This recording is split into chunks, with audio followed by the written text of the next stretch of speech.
ब्रह्ममुरारिसुरार्चितलिङ्गं निर्मलभाषितशोभितलिङ्गं जन्मजदुःखविनाशकलिङ्गं तत्प्रणमामि सदा शिवलिङ्गम्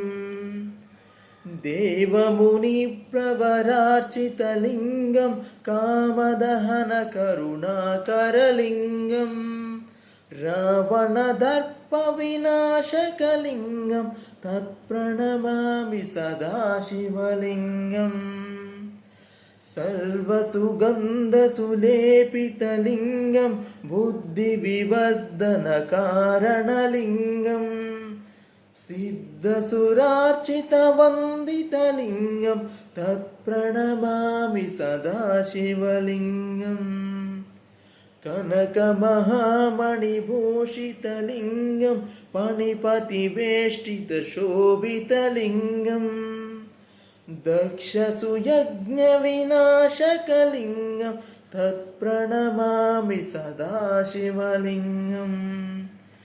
कुङ्कुमचन्दनलेपितलिङ्गं पङ्कजहरसुशोभितलिङ्गं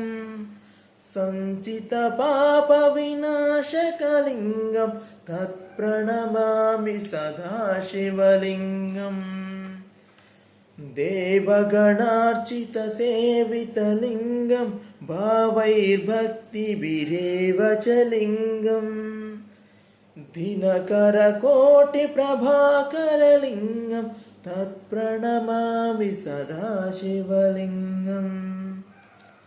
अष्टदलोपरिवेष्टितलिङ्गं सर्वसमुद्भवकारणलिङ्गम्